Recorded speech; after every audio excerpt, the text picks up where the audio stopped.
नमस्कार मित्रांनो. टेट 2025ची परीक्षा झाल्यानंतर आता पवित्र पोर्टलवर स्वप्रमाणपत्र सर्टिफाय करण्यासाठी आणि रजिस्ट्रेशन करण्यासाठी आता पवित्र पोर्टलने 15 तारखेपासून तर 29 तारखेपर्यंत आपल्याला एक कालावधी दिलेला आहे.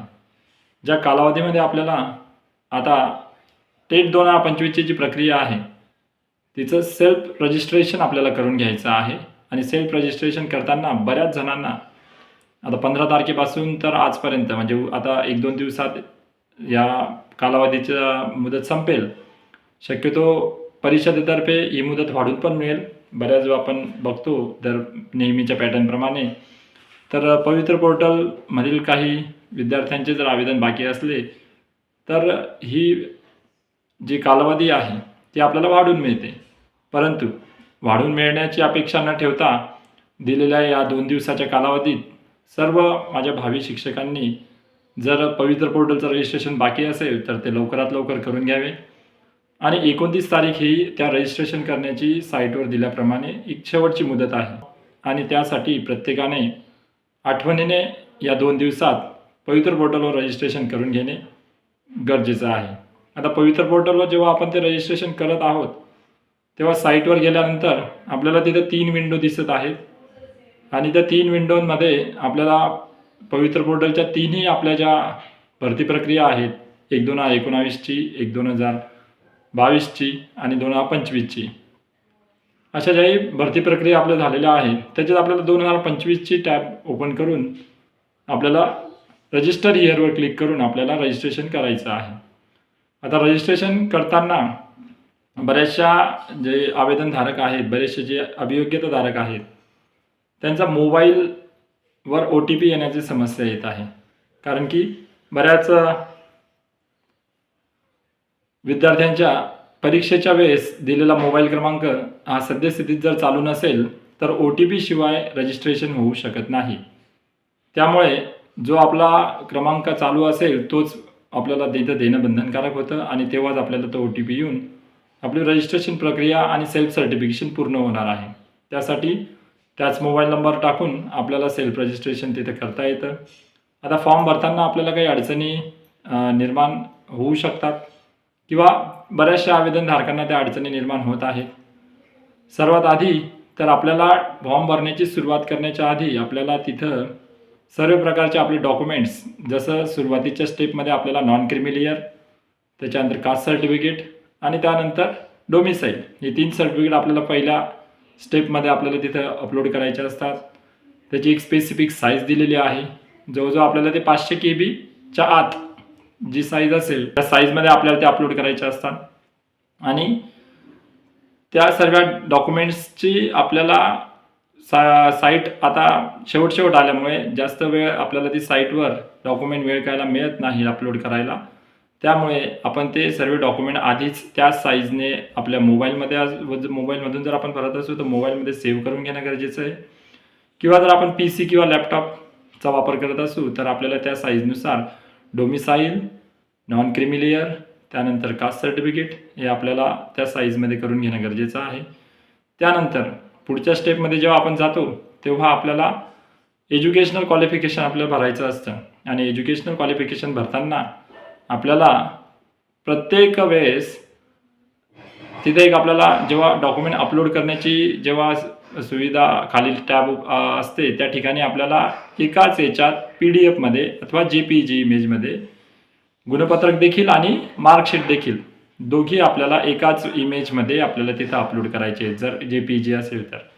आणि जर PDF करत असाल तर ते PDFची साईज 500 KBपेक्षा कमी असली पाहिजे तरच PDF तिथं अपलोड होते. बरेचसे माझ्या अभियोग्यताधारकांना जे स्वतः फॉर्म भरतात त्यांना ह्या अडचणी निर्माण होतात. त्यानंतर बऱ्याचशा काही अभियोग्यताधारकांचे प्रश्न होते की डॉक्युमेंट अपलोड करताना एज्युकेशनल क्वालिफिकेशन आपण आपण अपलोड करणारच आहोत. SSC, HSC, BA, ज्याचं DED असेल त्याला DED, ज्याचं BED असेल तर BED, पोस्ट ग्रॅज्युएशन असेल तर पोस्ट ग्रॅज्युएशन. परंतु काही जणांकडे MSc-ITचं सर्टिफिकेट काही जणांकडे असतं, काही जणांकडे नसतं. तर बरेच जणांना प्रश्न पडतो की MSc-ITचं सर्टिफिकेट जर नसेल तर आपला फॉर्म रिजेक्ट होऊ शकतो का. तर MSc-ITचं सर्टिफिकेट आता जरी नसलं तरी आपला फॉर्म रिजेक्ट होणार नाही, तो आपण अपलोड करू शकतो.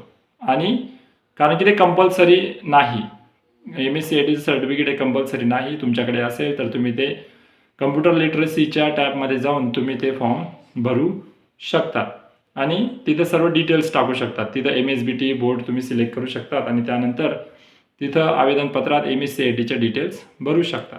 परंतु ज्यांच्याकडे MSc-IT नसेल त्यांना चिंता करण्याची गरज नाही, कारण की भविष्यात जर तुम्हाला अपॉइंटमेंट मिळाली तर तुम्हाला एक वेळ दिला जातो, जवळजवळ 6 महिन्याचा किंवा एखादी वर्षाचा. त्या कालावधीत तुम्हाला MSc-IT कोर्स करून देणे हे संस्थेला किंवा जिल्हा परिषदेला तुम्हाला तो करून देऊन सर्टिफिकेट तुम्हाला तिथं देऊ शकतात. त्यामुळे MSc-IT आता नसेल तर फॉर्म भरू शकत नाही असं प्रश्न निर्माण होण्याची काही आवश्यकता नाही. तुम्ही फॉर्म भरू शकता.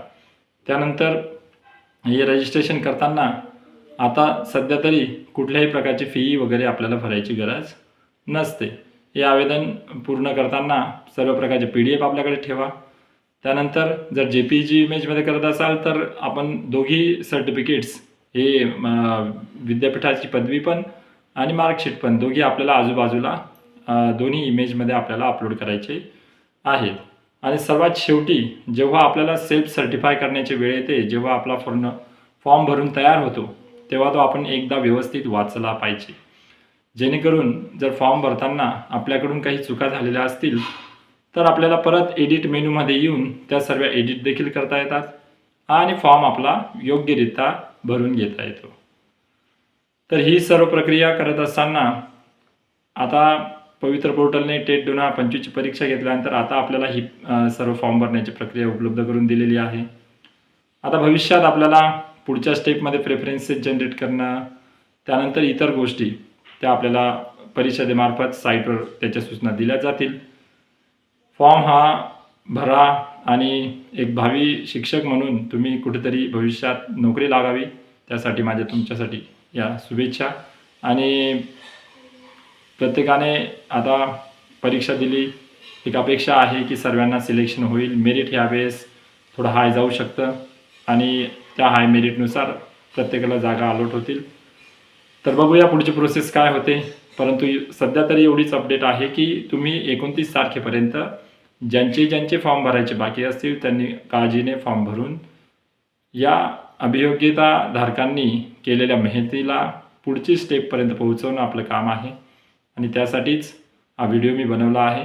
अगदी 2 दिवस राहिलेले आहेत, तर ज्याचंही रजिस्ट्रेशन बाकी असेल त्याने ते करून घ्या. जर या बाबतीत काही मुदतवाढ झाली तर तसा व्हिडिओ मी आपल्या चॅनलवर नक्कीच आपल्याला देईल.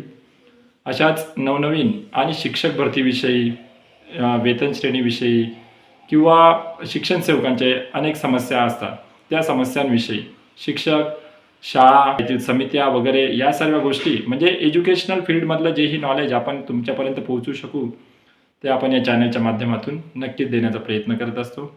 तर त्यासाठी चॅनलला नक्की सबस्क्राईब करा आणि माहिती महत्त्वपूर्ण वाटली आणि भविष्यातही महत्त्वपूर्ण माहिती मी तुम्हाला देत राहणार आहे आणि ती माहिती जर तुम्हाला मिळावी असं वाटत असेल तर चॅनलला सबस्क्राईब करणं सर्वात आधी महत्त्वाचं आहे, गरजेचं.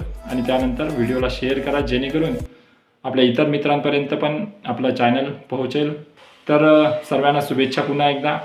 फॉर्म भरा आणि भविष्यात तुम्ही शिक्षक म्हणून नोकरीस लागावा अशी माझी सदिच्छा. भेटूया पुढच्या व्हिडिओत. धन्यवाद.